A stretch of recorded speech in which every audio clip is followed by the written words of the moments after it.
put my first question to Michael from the fintech side of things. And Michael, I'll give you a sort of a slightly open question here, which is I know that you're continually trying, from an investor perspective, trying to think where's the banking sector going and how is it going to change. So give us a view, what does the banking sector look like in 10 years? And as you start speaking, I see that people are keen to give you a glass of champagne and our other speakers a glass of champagne, because who does these discussions dry?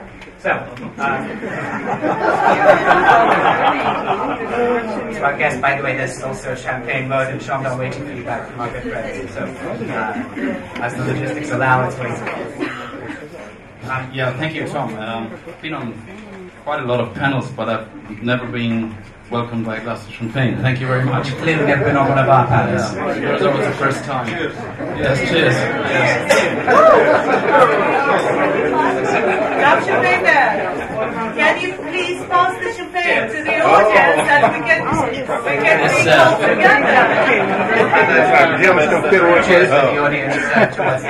It should be an incentive for you next time to sit here, because here's the champagne. So, yeah, let me try to answer a little bit to your question. Where's the banking world? Where's the financial sector? And all the services around the financial sector, like accounting companies, firms, where are they in 10 years?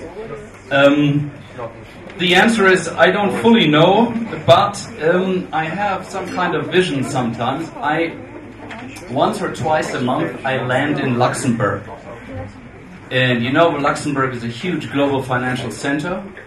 And when you come from the airport in Luxembourg, you go and you drive into the city, you take the road over an area which is called the Kirchberg Plateau. And you're on a 3-4 long straight kilometer road, and to the right and to the left there's basically every financial institution in the world. All the banks are there, all the accounting companies, the Deloittes, the KPMGs, a lot of lawyers are there, everything you need to run a financial global center. And they are all in their building blocks, like 5, 6, 7 stores high. They have some fitness centers in there for the employees and some restaurants. It's pretty high quality. And every time I drive, usually at night when I arrive or late in the evening with a taxi through on this plateau, and on the right and left I have this financial center world, I think that in 10 years all these buildings will be reduced to like one computer per building, and there will be like a buzz tone, like a zzz of the rolling artificial AI algorithm programmed world that has replaced all those buildings and their employees and the fitness centers and the restaurants, because they're not needed anymore. And so I think that I'm thinking, just to finish, I'm thinking I'm driving through something that will one day be a museum, probably.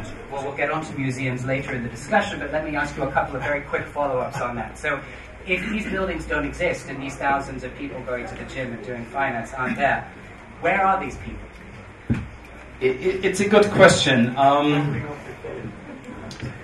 I think, like in every transformation, they will go to other areas. There will be some of those people that will be losers, in the sense of that they will have difficulties to find new jobs and maybe not find what they originally intended. But others will move to new areas of value creation.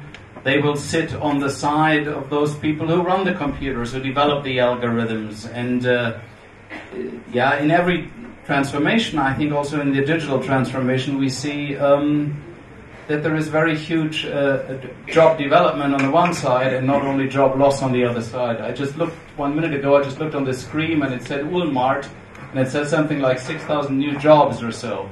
So there will be new jobs in some other areas, but the old jobs will be gone. Thank goodness for Walmart.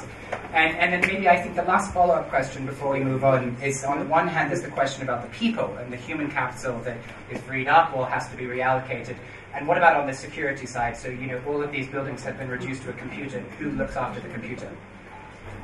Well, I think the security will improve. I mean, I would clearly believe that hacking a robo-advisor company is much more difficult probably than hacking a normal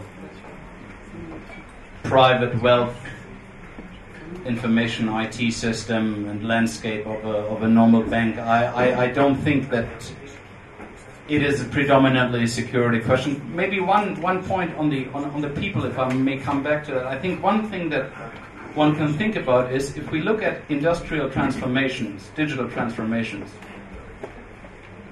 we have always seen them replacing usually those layers of jobs which are of lower profile.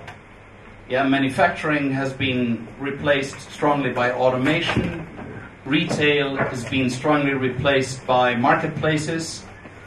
But now, with the banks, with the lawyers, with the accounting companies, it hits for the first time what you would call the intellectual elites of a society. And this is, I think, a challenging aspect for the societies of the future, that the digital transformation attack is something that hits societies not at the bottom, but very much at the middle or almost at the top, or at least in an upper layer. And this has never happened historically before, neither in the 19th or the 20th century. Okay.